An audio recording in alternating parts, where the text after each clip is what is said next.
अस्सलाम जी वालेकुम। जान, वालेकुम हाँ। सलाम।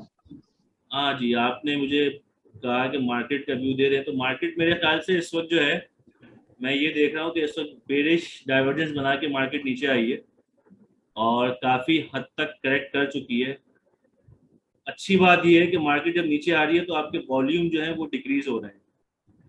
अब जो कमिंग सपोर्ट रीजन्स बनते हैं, मेरे लिहाज से एक अच्छा सपोर्ट लेवल आपका ये बनता है 45, 350, 45, 340 का एरिया। ये मार्केट का बाइंग एरिया होना चाहिए। अब यहाँ हमें ये देखना है कि इसके बाद में मार्केट में वॉल्यूम्स आते हैं कि नहीं आते। इमीडिएट जो यहाँ से अगर मार्केट आपको स्पाइक दे सकती है, तो ये 3 लेवल्स हैं ऊपर के जहाँ मैं समझता हूँ कि आपको प्रॉफिट टेकिंग करनी चाहिए, हालात को देखते हुए, कि आपको पता है कि हालात भी आपके इकोनॉमिकली सही नहीं है, पॉलिटिकली भी काफ़ी नॉइज है। तो इसको देखते हुए मैं ये कह रहा हूँ कि यहाँ पे आप एंट्रीज ले सकते हैं 45, 340 के अराउंड पे। और यहाँ वॉल्यूम्स को देखते हुए 45,800 और 46,200 और अल्टीमेटली 46,400, 46,450 के लेवल पे आप प्रॉफिट टेकिंग अपनी करें। और फिर लेट्स सी कि अगर अपना मार्केट जो है वो अपने इस अल्टीमेट लेवल को ये ब्रेक करती है कि नहीं करती।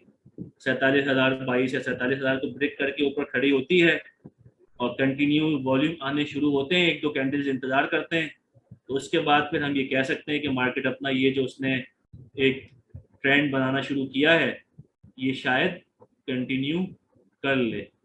ये जो इसका एक ट्रेंड बनना शुरू हुआ है, this and this and this, फिर यहाँ मार्केट ने यहाँ से लिया, फिर मार्केट ने पुश हायर किया और इस वक्त मार्केट यहाँ खड़ी हुआ। तो ये फिलहाल मेरा व्यू ये है। एक अच्छा लेवल आपका ये भी है। देखिए, मैं जब अपना कोर्स भी करवाता हूँ ना, टेक्निकल कोर्स, तो मैं ये कहता हूँ कि जब मार्केट अपने हायर हाईज और हायर लोज को बनाती हुई जा रही है, तो अच्छा लेवल जो होता है मार्केट की करेक्शन का, वो लास्ट हायर हाई होता है और लास्ट हायर लो आपका स्टॉप लॉस होता है। अगर इससे नीचे अगर मार्केट जो है वो क्लोजिंग दे दे, तो फिर वो डाउटफुल होता है कि शायद मार्केट अपना ट्रेंड चेंज कर ले। लेकिन हमें फिर ये भी देखना होता है, बहुत सारी चीजें देखनी होती हैं। यहाँ पे हम देख रहे हैं कि जब मार्केट नीचे जा रही है तो वॉल्यूम आपके रिड्यूस हो रहे हैं, आरएसआई भी आपका नीचे की तरफ आ रहा है, वॉल्यूम रिड्यूस होते जा रहे हैं। तो यहाँ पे मेरा एक बायस है कि अगर किसी ने ट्रेड लेनी है तो यहाँ पे ट्रेड ली जा सकती है विद द स्टॉप लॉस, कि अगर मार्केट 45,100 से नीचे क्लोजिंग दे दे तो एग्जिट कर जाए।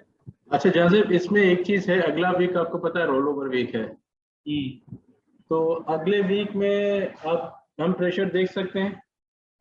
हाँ, अगले भी देखिए, ईद का सीजन जब भी आता है तो मार्केट से पैसा निकलता है। तो अगला ईद वीक जो है वो वीक भी आपके पास पूरा नहीं है, क्योंकि फ्राइडे से आपकी छुट्टियां हैं, फ्राइडे मार्केट ऑफ होगी, तो अगले वीक में भी आपके पास 4 दिन है।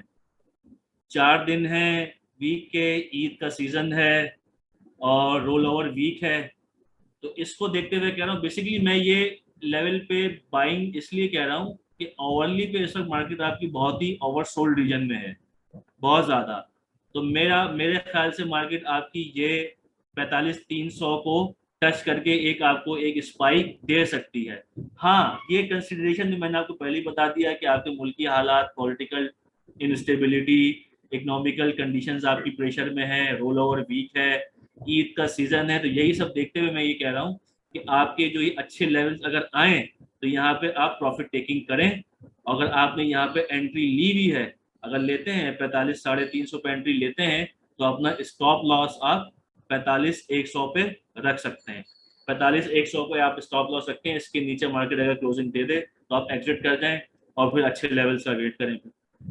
अच्छा एक और चीज मार्केट में है, अभी इंटरेस्ट रेट जो है बढ़ गए हैं, टी बिल्स की यील्ड और बढ़ी है, तो इंटरेस्ट रेट जी जो जी। है अभी जो मनी मार्केट में जो प्लेयर्स देख रहे हैं, तो बीइंग अ बैंकर मैं भी देख रहा हूँ कि शायद ये इंटरेस्ट रेट थोड़े से और ऊपर हो। दूसरी चीज जी ये है कि पेट्रोल प्राइजेस अब IMF से जो बात चल रही है, आज खबरें भी आ रही थी, हो सकता है ये 200 के आसपास ले जाए, सब्सिडी खत्म कर दे। सब्सिडी खत्म करेंगे तो 200 के आसपास इसकी प्राइस चली जाएगी पर लीटर। तो बिल्कुल बिल्कुल। उसमें हम ऑयल मार्केटिंग कंपनीज को अच्छा देख सकते हैं और बैंक को। इसके बारे में आप क्या कहते हैं? ऑयल एंड मार्केटिंग कंपनीज हाँ अच्छा परफॉर्म कर सकती हैं, लेकिन वो एक एक जर्क होगा। इसलिए कि देखें, कंपनीज या आपका मुल्क जो है ओवरऑल, अगर आप ये देख रहे हैं कि इंटरेस्ट रेट जा रहा है, ऊपर जा रहा है, ठीक है, बैंक सेक्टर के लिए या इंश्योरेंस कंपनी के लिए, मुदारबा कंपनीज के लिए अच्छा हो सकता है, तो आपको अच्छी आप अपसाइड दे सकते हैं। बल्कि जब से ये इंटरेस्ट रेट बढ़ना शुरू हुआ है, इवन इवन आपको तो ये भी पता होगा कि मार्केट जो है फॉरवर्ड लुकिंग होती है और वो ऑलरेडी प्राइस इन कर चुकी होती है। तो जब मॉनेटरी पॉलिसी नहीं आनी थी, जब मतलब आने वाली थी मॉनेटरी पॉलिसी, तो ये एक्सपेक्टेशंस थी कि आपका इंटरेस्ट रेट बढ़ेगा। उससे पहले से ही बैंक्स ने जो है वो अपनी एक रैली देना शुरू कर दी थी। उसके बाद बैंक्स ने अच्छा परफॉर्म भी किया, अच्छा आपको गेन भी दिया, बैंक्स के जो रिजल्ट्स भी अच्छे आए। अब अगेन अगर मॉनेटरी पॉलिसी में इंटरेस्ट रेट बढ़ता है तो बैंक्स आपको अच्छी रैली दे सकते हैं। इसी तरह से आपके ऑयल के प्राइसेस अगर बढ़ते हैं तो फिर ये देखना होगा कि ओवरऑल इकोनॉमी पे क्या फर्क पड़ता है। ये हमारा एक डायलेमा है इस उसका मुल्क का। उसका तो जज़ब ऐसा है ना कि आप देखें, अगर ऑयल प्राइसेस बढ़ती हैं तो हम importing country, oil importing country है, तो हमारी इनपुट कॉस्ट बढ़ जाती है। जो हमें कॉस्ट पुश इन्फ्लेशन देखने को मिलेगा, उसको कंट्रोल जो किया जा रहा है इस वक्त, वो हम इंटरेस्ट रेट बढ़ा के कर रहे हैं। तो एक तरफ तो हमारा कॉस्ट पुश आ रहा है, ऊपर से हम ये इसको डिमांड कंट्रोल करने की कोशिश कर रहे हैं, तो एक सॉर्ट ऑफ रिसेशन की तरफ जा रहे हैं। दूसरी तरफ ये हमारा डॉलर का भी मसला है। तो ओवरऑल हेल्दी हेल्दी पोजीशन में नहीं है, आप एक विशियस सर्कल में फंसे हुए हैं। आप एक जगह से कंट्रोल करना शुरू करते हैं, दूसरी जगह से फंसना शुरू करते हैं।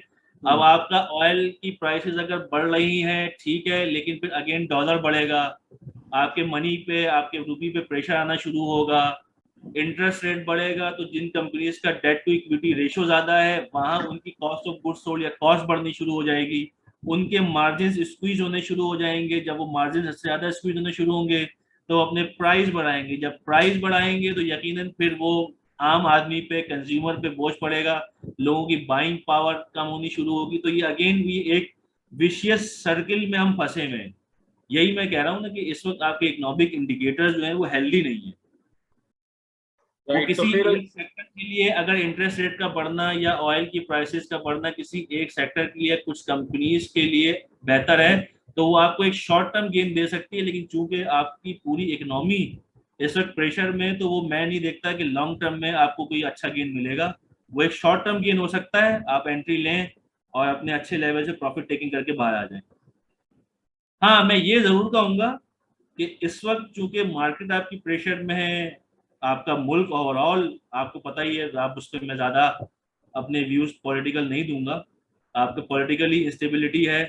तो यहाँ एक काम हो सकता है कि जो अच्छे ब्लू चिप्स स्क्रिप्ट हैं, डिविडेंड यील्ड जिनकी अच्छी है, उसमें आप अच्छे लेवल्स पे इन्वेस्ट करें।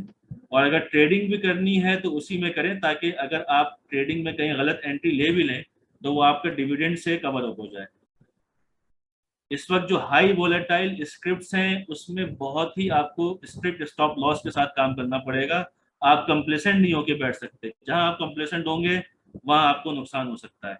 तो प्रॉफिट टेकिंग आपकी रहनी चाहिए। यहाँ आपका माइंड ये कम से कम ये नहीं होना चाहिए कि यहाँ से मार्केट की बहुत लंबी रैली ले लेगी। जब रैली लेगी तो ठीक है, वो नजर आएगा चार्ट पे, तो फिर हम उसके हिसाब से अपडेट कर देंगे लोगों को। लेकिन अभी फिलहाल कोई लॉन्ग रैली का चांस नजर आ नहीं रहा फिलहाल। तो अच्छे लेवल्स पे, अच्छी रेजिस्टेंस पे, अच्छे सप्लाई जोन पे प्रॉफिट टेकिंग करना लाजमी है, ताकि आपके हाथ में कैश रहे और जब स्क्रिप्ट या मार्केट डिप ले तो आपके पास पैसा हो, तो आप उसको शेयर्स को दोबारा खरीद सकें। जी, थैंक यू।